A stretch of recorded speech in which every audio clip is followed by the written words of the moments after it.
আসসালামু আলাইকুম। আমি মোহাম্মদ ইয়াসিন আরাফাত, চলে আসছি মেডিকো ফাইলের পক্ষ থেকে তোমাদের জন্য আজকে একটা শর্ট ভিডিও নিয়ে। এবং এই ভিডিওতে দেখা যাক, আগে থেকে বলে তো দেওয়া যায় না কি আছে এই ভিডিওতে। চলো আমরা ফাইন্ড আউট করার চেষ্টা করি।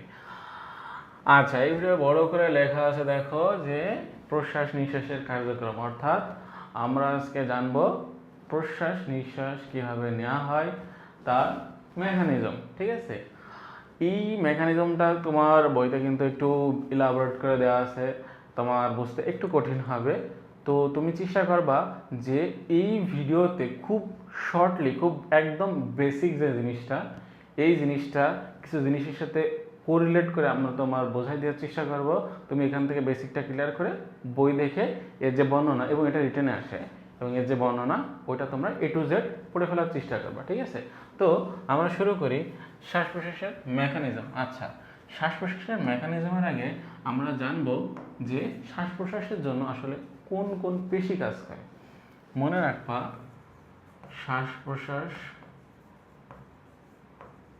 প্রশ্বাসের জন্য দুইটা পেশি কাজ করে, দুইটি পেশি কাজ করে,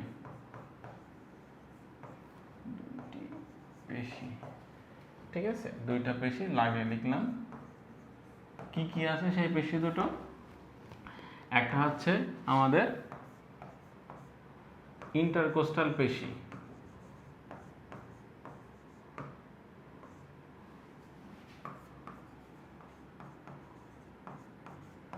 ইন্টারকোস্টাল পেশি, আর একটা লাগে হচ্ছে ডায়াফ্রাম পেশি।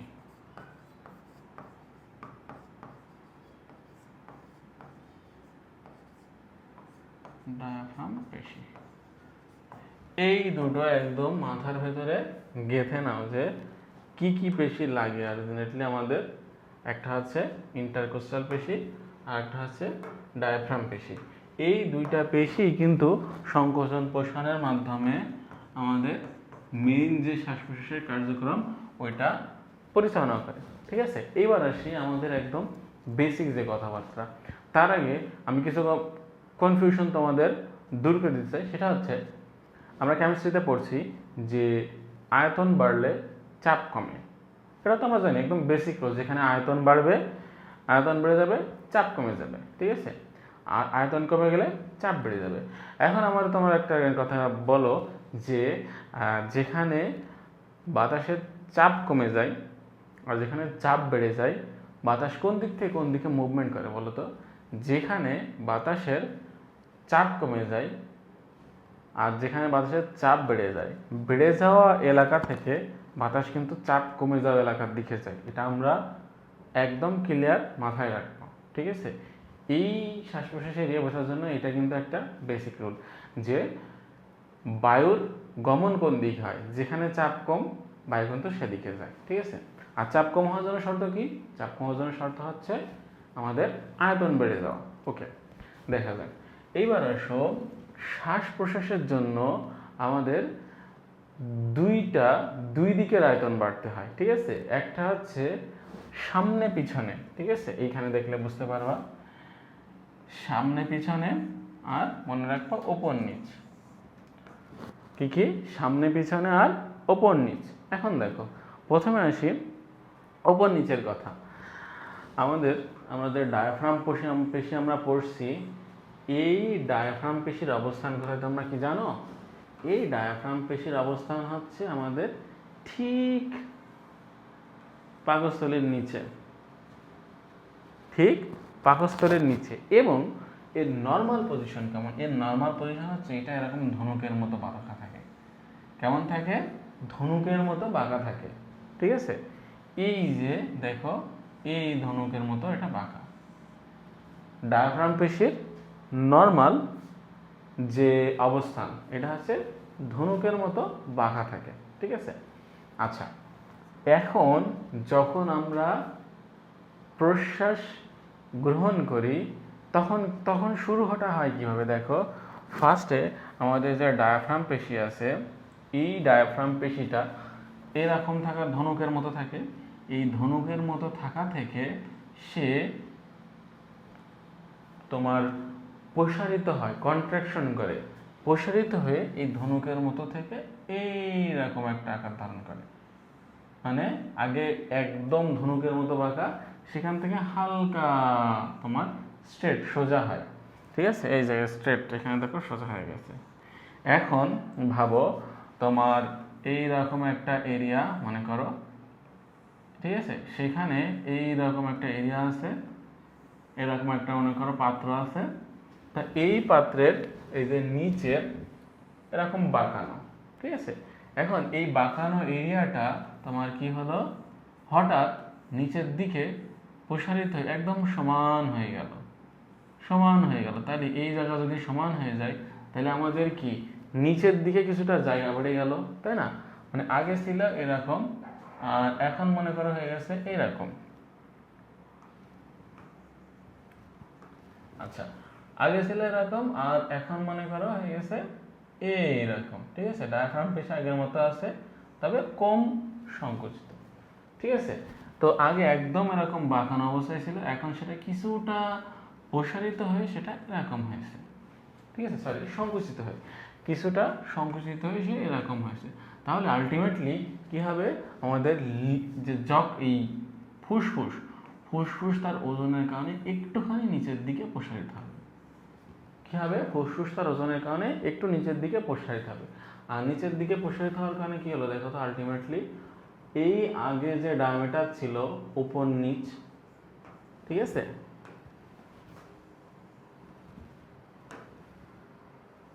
মনে করো আগে ছিল এই ডায়ামিটার, আর এখন তোমার ফুসফুস প্রসারিত হওয়ার ফলে এই যে আগে এই ডায়ামিটার ছিল, আর এখন ফুসফুস প্রসারিত হওয়ার ফলে ডায়ামিটার যাবে একটুখানি বেড়ে। ঠিক আছে, কারণ আগে একদম এইরকম সংকুচিত অবস্থায় ছিল তোমার ডায়াফ্রাম, মানে ওটা নর্মাল পজিশন ডায়াফ্রামের, একদম সংকুচিত অবস্থায় ছিল, কিন্তু পরবর্তীতে তোমার সাধারণ পজিশন থেকে সংকুচিত হয়ে সেটা একটু সমান হয়ে গেছে, যার কারণে আমাদের কি হয়, উপর নিচ ডায়ামিটার বাড়ে। ঠিক আছে, এটা বাড়লো হচ্ছে উপর নিচ ডায়ামিটার বাড়লো।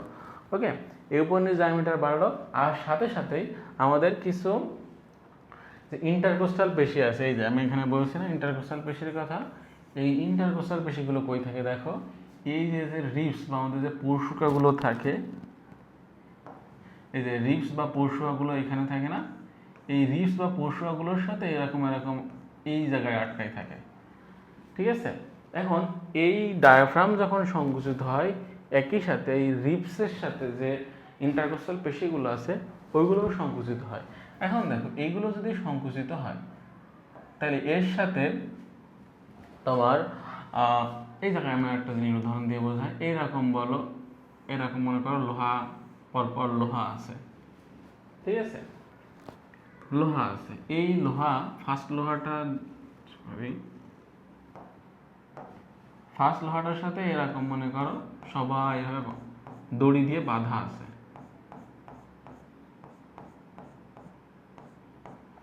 আচ্ছা, এখন কোনোভাবে এই দড়িগুলো যদি সংকুচিত হয়, চিন্তা করো তো, এই দড়িগুলো সংকুচিত হয়ে গেল, তাহলে কি হবে, এই যে লোহা ছিল এই লোহার দিকে এই নিচের লোহা উপরে উঠে যাবে, তাই না? ঠিক একইভাবে একই সময় দ্বিতীয় লোহার সাথে যে যে দড়ি ছিল এই দড়িগুলোও সংকুচিত হবে, যার কারণে কি হবে, এই লোহাটা এই উপরের দিকে উঠে যাবে। ঠিক একইভাবে এর সাথে যেগুলো ছিল এইভাবে সেটা সংকুচিত হলে এই তোমার চতুর্থ লোহাটা থার্ড লোহার দিকে উপরে উঠে যাবে। ঠিক একই রুল অনুসরণ করে এই জায়গায় যে আমাদের রিবসগুলো থাকে, এই রিবসগুলোর সাথে মাংসপেশি থাকে, ইন্টারকোস্টাল পেশি, এই ইন্টারকোস্টাল পেশি সংকুচিত হয়, সংকুচিত হলে আমাদের যে ফুসফুস, ঠিক আছে, মানে আমাদের যে বক্ষগহ্বর, এই বক্ষগহ্বরের সামনের দিকে বৃদ্ধি পায়। অর্থাৎ নর্মালি তো তোমার আমাদের লাঞ্চ থাকে এরকম, ঠিক আছে, এবার যখন উপরের দিকে এই ইন্টারকোস্টাল পেশিগুলো সংকুচিত হয়, তখন আমাদের লাঞ্চ কিছুটা এরকম হয়ে যায়। ঠিক আছে, তো আলটিমেটলি হলে তখন কি হয়, তখন হচ্ছে আমাদের সামনে পিছনে, এটা হচ্ছে অ্যান্টেরিয়র পোস্টেরিয়র, সামনে পিছনে অর্থাৎ এই বরাবর, এই যে সামনে পিছনে এই ডায়ামিটারটা বৃদ্ধি পায়। ঠিক আছে, তাহলে দেখো একই সময় আমাদের উপর নিচ ডায়ামিটার বৃদ্ধি পাচ্ছে, একই সময় আমাদের উপর নিচ ডায়ামিটার বৃদ্ধি পাচ্ছে, আর সামনে পিছনে ডায়ামিটার বৃদ্ধি পাচ্ছে। ঠিক আছে, এখন এই যে ওপর নিচ ডায়ামিটার বাড়লো, সামনে পিছনে ডায়ামিটার বাড়লো, এই ওপর নিচ সামনে পিছনে ডায়ামিটার বাড়ার কারণে আলটিমেটলি বাহ্যিক গহ্বরের আয়তন বেড়ে গেল, এরিয়া বেড়ে গেল। যেই মাত্র এরিয়া বেড়ে যায়, আমরা কেমিস্ট্রির সূত্র অনুযায়ী জানি যে যেখানে এরিয়া বাড়বে সেখানে প্রেশার কমে যাবে। যেই ফুসফুসের ভেতরের প্রেশার, ঠিক আছে, ফুসফুসের ভেতরের প্রেশার বাইরের প্রেশার থেকে কম হবে। কি বললাম? ফুসফুসের ভেতরের প্রেশার বাইরের প্রেশার থেকে কম হবে, তখন কার্বন ডাইঅক্সাইড অক্সিজেনযুক্ত বাতাস, কি বাতাস? অক্সিজেনযুক্ত বাতাস ফুসফুসের ভেতরে ঢুকবে। এইটা হচ্ছে তোমাদের নর্মাল জিনিস। ঠিক আছে, যে যেই বাতাসের চাপ ফুসফুসে কমে যাবে বাইরের তুলনায়, তখন বাইরে থেকে অক্সিজেন সমৃদ্ধ রক্ত ফুসফুসে ঢুকবে। ঠিক আছে, অক্সিজেন সমৃদ্ধ রক্ত ফুসফুসে ঢুকবে। এইবার কি? এবার হচ্ছে নিঃশ্বাস বা এক্সপাইরেশন। এক্সপাইরেশনে কি হবে? এক্সপাইরেশনে এখানে যতগুলো ঘটনা ঘটছে এর উল্টা হবে। উল্টা কি? উল্টা হচ্ছে আগে ডায়াফ্রাম পেশি কি ছিল? সংকুচিত হয়ে একদম সোজা নিচে নেমে গেছিল। এইবার ডায়াফ্রাম পেশি প্রসারিত হয়ে তার যে নর্মাল পজিশন, ধনুকের মতো বাঁকা, এই নর্মাল পজিশনে চলে আসবে, ধনুকের মতো বাঁকা হয়ে যাবে। এখন দেখো, ধনুকের মতো যখন বাঁকা হয়ে যাবে, ধনুকের মতো বাঁকা হয়ে গেলে আলটিমেটলি সে কিন্তু আবার ফুসফুসকে উপরের দিকে চাপ দেবে। এই যে সে আবার ফুসফুসকে উপরের দিকে চাপ দিচ্ছে, এই যে এরকম ভাবে ফুসফুসকে আবার উপরের দিকে চাপ দিলে কি হবে? ফুসফুস আগের যে ডায়ামিটার ছিল সেই ডায়ামিটারে আবার ফিরে যাবে, তাই না? আগের যে ডায়ামিটার ছিল সেই ডায়ামিটারে ফুসফুস আবার ফিরে যাবে। যার কারণে কি হলো? ফুসফুসের উপর নিচ, ঠিক আছে, উপর নিচ যে ডায়ামিটারটা থাকে সেটা কমে যাবে। ঠিক সাথে সাথেই এইখানে ফার্স্ট কেজে আমাদের যে পরশুকার সাথে যুক্ত ইন্টারকোস্টাল পেশিগুলো ছিল, এই ইন্টারকোস্টাল পেশিগুলো কী ছিল? সংকুচিত হয়েছিল। সংকুচিত হওয়ার কারণে আমাদের লাংস এরকম উঁচু হয়ে গেছিলো। ঠিক আছে, এখন এই পরশুকার সাথে যুক্ত ইন্টারকোস্টাল পেশিগুলো কী হবে? প্রসারিত হবে। প্রসারিত হওয়ার কারণে তখন কী হবে? এর সাথে এই লোহার কথা বলছিলাম, এর সাথে এই দড়িগুলো প্রসারিত হলে আলটিমেটলি কী হবে? এটা নর্মাল পজিশনে ফিরে যাবে। এর সাথে যুক্ত এই দড়িগুলো যদি প্রসারিত হয় তাহলে এইটা নর্মাল অবস্থানে ফিরে যাবে, একইভাবে এইটা ফিরবে। এইভাবে পরপর আমাদের যতগুলো রিবস আছে এই রিবসের মাধ্যমে বাহ্যিক গহ্বর তার আবার সেই নর্মাল পজিশনে ফিরে যাবে। এই নর্মাল পজিশনে ফিরে যাওয়ার কারণে তখন কী হবে? যে অ্যান্টেরিয়র পোস্টেরিয়র যে ডায়ামিটার ছিল, অর্থাৎ সামনে পিছনে যে ডায়ামিটার ছিল, ওইটা আবার নর্মাল হয়ে যাবে। ঠিক আছে, এই নর্মাল হয়ে যাওয়ার কারণে আলটিমেটলি উপর নিচেও এখন এরিয়া কমে গেল, সামনে পিছনেও এরিয়া কমে গেল। তাহলে কি ভেতরে কি হবে? ভলিউম কমে যাবে, আয়তন কমে যাবে। আর আয়তন যেই কমে যাবে প্রেশার বেড়ে যাবে। যেই প্রেশার বেড়ে যাবে, আমরা জানি যে প্রেশার বেড়ে গেলে সেখান থেকে বাতাস যেখানে প্রেশার কম সেই দিকে ট্রান্সফার হয়। ঠিক একইভাবে এই ফুসফুসে তখন বাতাস চাপ বেড়ে যাবে, ফুসফুস থেকে কার্বন ডাইঅক্সাইড সমৃদ্ধ বাতাস তখন বায়ুতে চলে যাবে। এই হচ্ছে নিঃশ্বাসের স্বাভাবিক কার্যক্রম। ঠিক আছে, এই ভিডিওটাই তোমার হচ্ছে একদম নর্মাল বেসিক জিনিসটা আমরা তুলে ধরার চেষ্টা করছি। আশা করছি এটা থেকে তোমাদের বেসিক ক্লিয়ার হয়ে যাবে এবং তোমরা পরবর্তীতে এইটার ইন ডিটেলস তোমরা বই থেকে দেখে নিও। আর হচ্ছে আমি এখানে শেষ করছি। সবাই ভালো থেকো, সুস্থ থেকো। মেডিকো ফাইলের পক্ষ থেকে আসসালামু আলাইকুম।